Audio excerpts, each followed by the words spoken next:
अगर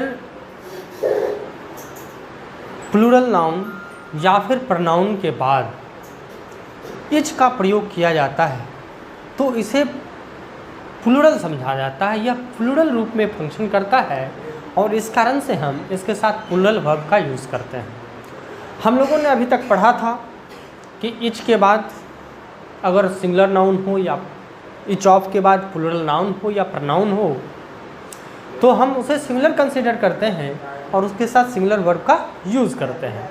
लेकिन जब इच का प्रयोग प्लूरल नाउन या प्लूरल प्रोनाउन के बाद हो तब यह प्लूरल कंसीडर किया जाता है और इसके साथ हम प्लूरल वर्ब का यूज़ करते हैं। तो चलिए रूल नंबर 14 देखते हैं हम। Rule 14, when plural noun or plural pronoun plus ich is used as the subject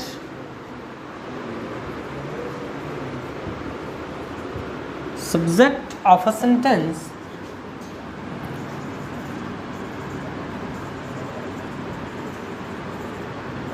it functions as a plural subject.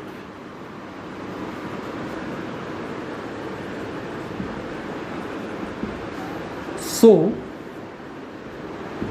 it takes a singular verb. It takes a plural verb. जब plural consider किया जाएगा तो यह अपने साथ plural verb लेगा। ठीक है, चलिए एग्जाम्पल देखते हैं हम।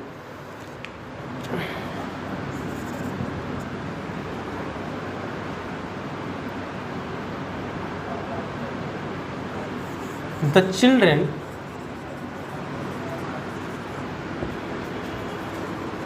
each have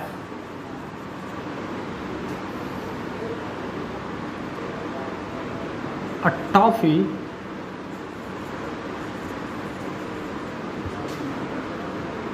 are delighted। यहाँ आप देख सकते हैं, यहाँ पर हमने चिल्ड्रन जो कि एक प्लूरल नाउन है, इसके बाद हमने इच का यूज़ किया है और प्लूरल नाउन के बाद चूंकि हमने इच का यूज़ किया है इसलिए इसके साथ प्लूरल वर्ब का यूज़ किया जाएगा। प्लूरल वर्ब है यह हमारा और यह बिल्कुल सही है सेंटेंस हमारा। यहाँ अगर हम सिंगुलर वर्ब का यूज़ करेंगे, हैज़ का यूज़ करेंगे जैसा पीछे देखे थे तो वह गलत हो जाएगा। ठीक है, ध्यान रखना है प्लूरल नाउन के बाद अगर इच का प्रयोग होगा तब हम उसके साथ प्लूरल वर्ब का यूज़ करेंगे। लेकिन यही पिछले रूल में हमने क्या पढ़ा था, अगर इच के बाद सिंगुलर नाउन है तो उसे सिंगुलर कंसीडर किया जाता है और उसके साथ सिंगुलर वर्ब यूज़ करते हैं। इच ऑफ के बाद अगर प्लूरल नाउन है या फिर प्लूरल प्रोनाउन है तो उसे प्लूरल कंसीडर किया जाता है और उसके बाद हम प्लूरल वर्ब का यूज़ नहीं बल्कि सिंगुलर वर्ब का यूज़ करते हैं। इच के बाद, इच ऑफ के बाद अगर प्लूरल नाउन या प्लूरल प्रोनाउन रहे, ठीक है, तो उसे सिंगुलर कंसीडर किया जाता है और उसके बाद सिंगुलर वर्ब का यूज करते हैं। पिछले रूल में हमने पढ़ा, लेकिन इस रूल में क्या है, अगर इच का यूज़ अगर प्लूरल नाउन या प्लूरल प्रोनाउन के बाद रहेगा तो उसे प्लूरल कंसीडर किया जाता है, जिस कारण से इसके बाद प्लूरल वर्ब का हम यूज़ करते हैं। एक और एग्जाम्पल देखते हैं। They each are happy because of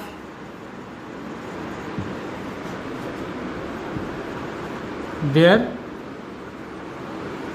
success, they each are. तो देख सकते हैं यहाँ भी यह प्लूरल प्रोनाउन है, प्लूरल प्रोनाउन है, इसके बाद इच का यूज किया है, जिस कारण से हमने यहाँ पर प्लूरल वर्ब का यूज़ किया है और यह सेंटेंस हमारा बिल्कुल ही सही होगा। ठीक है, चलिए अब हम लोग रूल 15 देखते हैं और इसमें हम लोग देखेंगे आइदर के बारे में देखेंगे। ठीक है, हमने जिस प्रकार से इच के बारे में देखा, अगर इच का यूज किसी सेंटेंस के सब्जेक्ट के रूप में किया जाता है तो उसे सिंगुलर कंसीडर किया जाता है और उसके बाद सिंगुलर वर्ब का यूज करते हैं। उसी तरह से आइदर का यूज भी जब किसी सेंटेंस के सब्जेक्ट के रूप में किया जाएगा तो इसे सिंगुलर समझा जाता है, यह सिंगुलर रूप में फंक्शन करता है और इस कारण से यह अपने साथ सिंगुलर वर्ब लेता है। तो चलिए देखते हैं rule 15।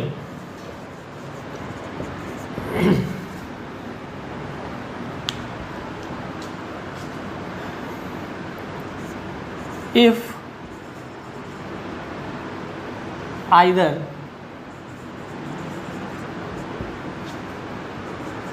is used as the subject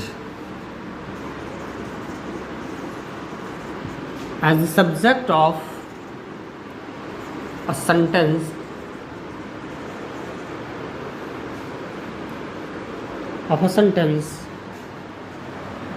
it functions as a singular subject,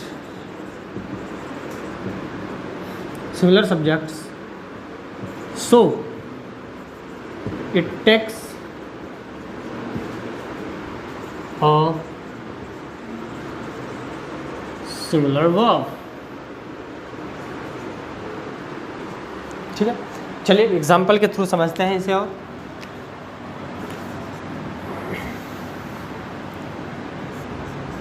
there are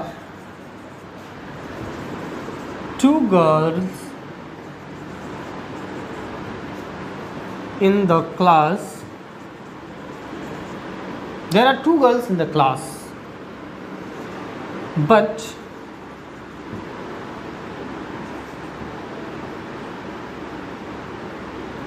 there are 2 girls in the class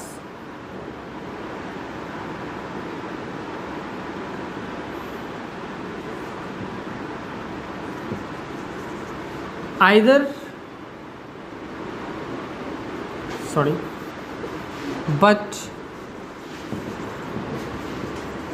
either is intelligent।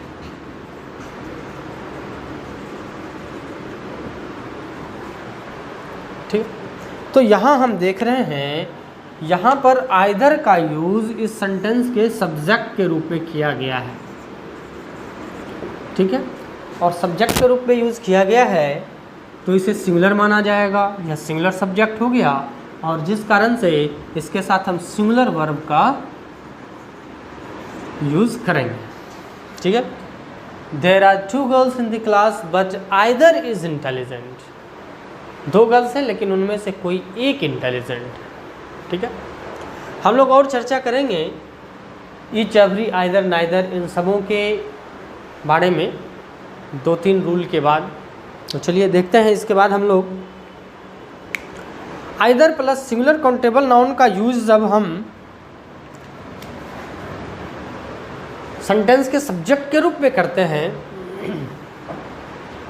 तो इसे सिंगुलर कंसीडर किया जाता है और जिस कारण से इसके साथ हम सिंगुलर वर्ब का यूज़ करते हैं। ठीक है, चलिए देखते हैं rule number 16।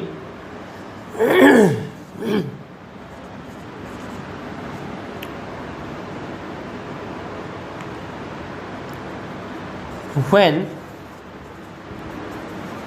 either plus singular countable noun is used as the subject